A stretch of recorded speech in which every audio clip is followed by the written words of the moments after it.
Tube Tamil வணக்கம்.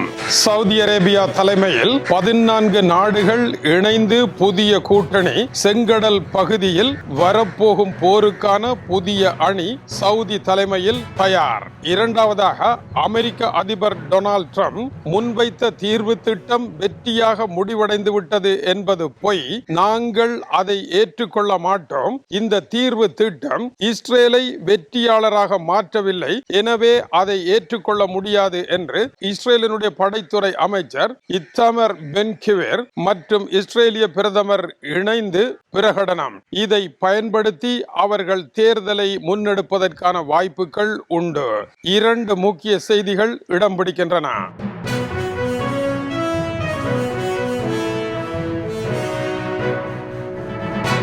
முதலாவது, Saudi Arabia தலைமையில் முக்கியமான பலமிக்க சுனி முஸ்லிம் நாடுகள் இணைந்து 14 நாடுகளை உள்ளடக்கிய அணி ஒன்று உருவாக்கப்படுகின்றது. ஏமன் நாட்டில் தரைவழி தாக்குதலை நடத்தலாம் என்கின்ற இடத்திற்கு இவர்கள் முன்னேறி இருப்பதாக தெரிவிக்கப்படுகின்றது.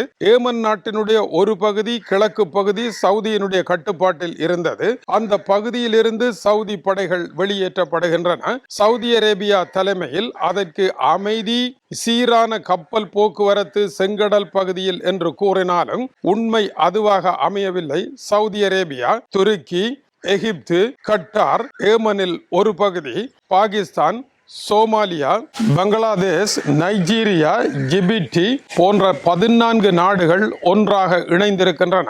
சவுதி தலைமையிலான இந்த கூட்டணிக்கு சவுதி அரேபியா முற்றுகையில் இருக்கின்றது. சவுதி அரேபியாவினுடைய ஆயில் வெளியேற முடியாதவாறு ஏமன் நாட்டில் இருக்கின்ற ஹவுதி ஆயுததாரிகள் தடை போட்டிருக்கின்றார்கள். இந்த தடையை உடைப்பதற்கும் சர்வதேச வர்த்தகத்தை சீராக நடத்துவதற்கும் கடல் வழி பாதையை நல்ல முறையில் கொண்டு செல்வதற்கும் தமக்கு வேறு வழி இல்லை. ஆகவே இதற்கான நடவடிக்கைகளில் நாங்கள் இறங்க இருக்கின்றோம் என்று அவர்கள் கூறியிருக்கின்றார்கள். இதில் ஆபத்தான விடயம் என்னவென்றால், துருக்கி இதற்குள் இணைந்து கொண்டதுதான். முன்னர் ஏமன் நாட்டுடன் போர் நடைபெற்ற பொழுது சவுதி அரேபியாவுடன் மாலதீவு கூட இணைந்து 11 நாடுகள் இருந்தன. இப்பொழுது ஆப்பிரிக்காவில் இருக்கின்ற சூடான் வரை சவுதி அரேபியா புதிய அணி ஒன்றை இணைத்திருக்கின்றது. எனவே முன்னர் இருந்த 11 நாடுகளை கொண்ட கூட்டணி இப்பொழுது 14 நாடுகளாக உயர்வடைந்திருக்கின்றது. இவர்கள் ஏமன் நாட்டுடன் ஒரு போரை முன்னெடுப்பதற்கான வாய்ப்புகள் உண்டு.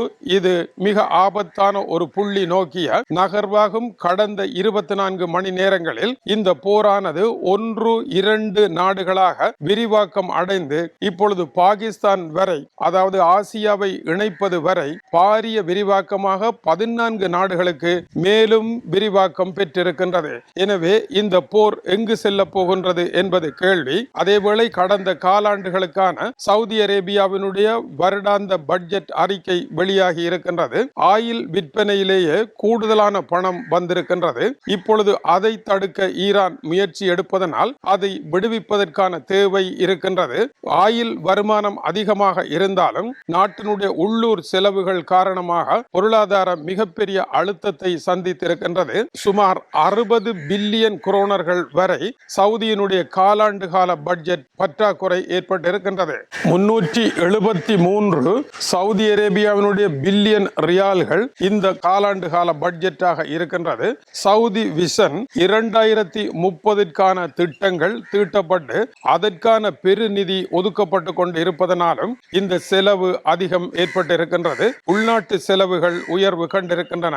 இப்பொழுது சவுதி அரேபியா முன்னெடுத்திருக்கின்ற போருக்கான பணிகளை முன்னெடுத்தால் சவுதியினுடைய வரவு செலவு திட்டம் மிக மோசமான ஓர் இடத்தை நோக்கி அடுத்த 3 மாத காலத்தில் செல்ல போவதன் அடையாளமாகவும் இது இருக்கின்றது. சவுதி அரேபியாவினுடைய இந்த புதிய போர்க்கோலமானது அமைதி முயற்சியை எட்டுவதற்கான ஓர் அழுத்தமாக அமையுமா என்றால் இது அழுத்தமாக அமைப்பதற்கான வாய்ப்புகள் குறைவு. ஏனென்றால் சவுதி அரேபியா பெரிய நாடா, ஈரான் பெரிய நாடா, துருக்கி பெரிய நாடா, மத்திய கிழக்கிற்கு யார் தலைமை தாங்குவது என்கின்ற தலைமைத்துவ போட்டா போட்டிக்குள் விவகாரம் உள்நுழைய போகின்றது.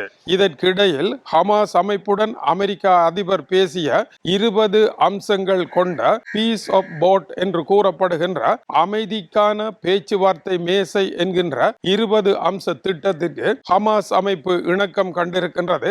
இஸ்ரேலும் ஆதரவு என்று கூறிய டொனால்ட் ட்ரம்பினுடைய கருத்தை இஸ்ரேலினுடைய கடும்போக்குவாதியாகிய படைத்துறை அமைச்சர் இத்தமர் பென் கிவேர் வன்மையாக கண்டித்திருக்கின்றார். தாங்கள் இதற்கு இணங்க மாட்டோம் என்றும் காசா மீதான தாக்குதல்கள் தொடர வேண்டும் என்றும் அங்கிருக்கும் பயங்கரவாதிகள் விரட்டி அடிக்கப்பட வேண்டும் என்றும் இறுதியில் இந்த போரில் இஸ்ரேலே வெற்றி பெற வேண்டும் என்றும் இஸ்ரேல் வெற்றி கொடி நாட்டுவதே ஒரே வழியே அல்லாமல் இஸ்ரேலினுடைய வெற்றியை நிறுத்தி ஒரு தீர்வு திட்டம் என்பதற்கு இடமே கிடையாது என்றும் அவர் வன்மையாக கூறியிருக்கின்றார். இஸ்ரேலிய பிரதமர் பெஞ்சமின் நெட்டன்யாகுவும் இதை ஆமோதித்து தங்களுடைய நாட்டிற்கு சார்பாகவும் இந்த போரை நடத்திய தங்களுடைய நாட்டிற்கு எதுவும் இல்லாமலும் இந்த தீர்வு திட்டம் வருகின்றது, எனவே அதை ஏற்க முடியாது என்று கூறியிருக்கின்றார். இதற்கு காரணம் இந்த தீர்வு திட்டத்தின் படி இஸ்ரேலிய படைகள் காசாவில் இருந்து முற்றாகவே வெளியேறிவிட வேண்டும். சர்வதேச படைகள் அந்த இடத்தை பொறுப்பேற்கும். அது மாத்திரம் அல்லாமல் ஹமாஸ் அமைப்பும் மற்ற அமைப்புகளும் ஆயுதங்களை ஒப்படைக்க வேண்டும். இஸ்ரேலிய படைகள் அங்கு இல்லை என்றால், இஸ்ரேலுடன் எதிர்காலத்தில் ஒரு போர் இல்லை என்றால், ஹமாஸ் அமைப்பின் மீது இஸ்ரேலினுடைய ஆக்கிரமிப்பு தொடராது என்றால் ஹமாஸ் அமைப்பு ஆயுதங்களை ஒப்படைப்பது குறித்து பரிசீலிக்கலாம். ஆனால் இதில் ஒரு ஈகோ பிரச்சனை இருக்கின்றது. ஹமாஸ் அமைப்பு ஆயுதங்களை ஒப்படைக்கின்ற பொழுது இஸ்ரேலிய படை அந்த இடத்தில் அவர்களுடைய நிழல் கூட தெரியக்கூடாது. அவர்களிடம் ஓர் ஆயுதத்தை கூட நாங்கள் ஒப்படைக்க மாட்டோம். அடுத்து இஸ்ரேலிய படைகள் வெளியேற தொடங்குகின்றன என்ற காட்சி தங்களுடைய கண்களுக்கு தெரிய வேண்டும். அவர்கள் வெளியேற ஆயுதங்களையும் நாங்கள் ஒப்படைப்போம். இஸ்ரேலிய படைகள் ஆயுதங்களை வழங்கிய பின்னர் தான் வெளியேறுவோம் என்று கூறினால் அவர்களை நம்ப நாங்கள் தயாராக இல்லை. இதுவரை காலமும் நமக்கு நம்பிக்கை உள்ள நாடாக இஸ்ரேல் இருக்கவில்லை. இஸ்ரேலுக்கு நம்பிக்கை உள்ளவர்களாக ஹமாஸும் இருக்கவில்லை. இந்த இருவரும் பகையாளிகளை பிரித்து புதிய திட்டத்தை கொண்டு வர டொனால்ட் ட்ரம்ப் எடுத்த முயற்சி கடைசியில் வெண்ணெய் திரண்டு வருகின்ற பொழுது தாலி உடைந்த கதையாக மாறப்போகின்றது. இது குறித்து அமெரிக்காவினுடைய உயர்மட்ட அதிகாரி அமெரிக்க அதிபர் சார்பில் சற்று முன்னர் கருத்துரைக்கின்ற பொழுது இஸ்ரேலினுடைய செயல் அமெரிக்க அதிபருக்கு கவலையை ஏற்படுத்தும். ஹமாஸ் அமைப்பு இணக்கப்பாட்டிற்கு வந்திருக்கின்றது. நீங்கள் அதற்கேற்ற அமைதி முயற்சியில் ஈடுபட வேண்டும். ஹமாஸ் அமைப்பு அமைதி முயற்சிக்கு இணக்கம் இல்லை என்று கூறி இதுவரை நீங்கள் கூறிய கருத்துக்களுக்கு எல்லாம் நாங்கள் இணக்கமாக நடந்தோம். இப்பொழுது ஹமாஸ் அமைப்பு இந்த தீர்வு திட்டத்தை ஏற்க முன்வந்திருக்கின்ற நிலையில் நீங்கள் அதற்கு வர மறுப்பது டொனால்ட் ட்ரம்பிற்கு பெரும் வருத்தத்தையும் அதற்கு அடுத்த கட்டமாக கோபத்தையும் அதற்கு அடுத்த கட்டமாக இஸ்ரேலுக்கான உதவிகளை நிறுத்துகின்ற ஆபத்தான நிலையையும் இப்போதைய இஸ்ரேலிய பிரதமருடைய ஆட்சி சரிவதற்கான சூழலையும் அது ஏற்படுத்தும். எனவே எச்சரிக்கையாக இருங்கள். இஸ்ரேல் என்ன சொல்ல வேண்டும் என்று ஆசைப்படுகின்றதோ அதை அமெரிக்கா தானே சொல்லி முடித்திருக்கின்றது. எனவே இந்த விவகாரத்தில் மத்திய கிழக்கில் ஏற்பட்டிருக்கின்ற கடந்த 24 மணி நேர மாற்றங்களில் மிக மிக முக்கியமானது பாகிஸ்தான், சூடான், சோமாலியா போன்ற நாடுகள் எல்லாம் இப்பொழுது இந்த பிரச்சனைக்கு உள்ளே நேட்டோ போல ஒரு படைப்பிரிவாக உருவாகி களமிறங்கி இருப்பது பெரும் பிரச்சனையின் ஆணிவேராக அமைய போகின்றது. சிரியா அடுத்த பக்கமாக திசை திரும்பிக் கொண்டிருக்கின்றது. ஜோர்டான் இந்த அணியில் இணைந்திருக்கின்றது.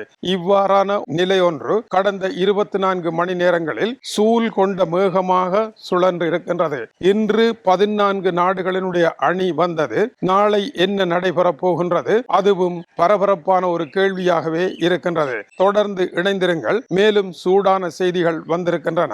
மத்திய கிழக்கில் பிரச்சனை நடைபெற்றால் ஐரோப்பாவில் என்ன நடைபெறும்? தென்னை மரத்தில் தேள் கொட்ட பனை மரத்தில் நெறி கட்டியது போல ஸ்பானியா இத்தாலிக்கு இடையே ஒரே நாளில் 60,000 அகதிகள் வந்து குவிந்த விவகாரம் பெரும் பூகம்பமாகவும் செங்கன் உடன்படிக்கையினுடைய சடால் வெடிப்பாகவும் மாறி இருக்கின்றது. அடுத்த செய்திக்காக காத்திருங்கள். இது தமிழனுடைய உலக செய்திகளுக்காக இலங்கை வடபுலம் யாழ்ப்பாணத்தில் இருந்து கீசே துறை. வணக்கம் உறவுகளே.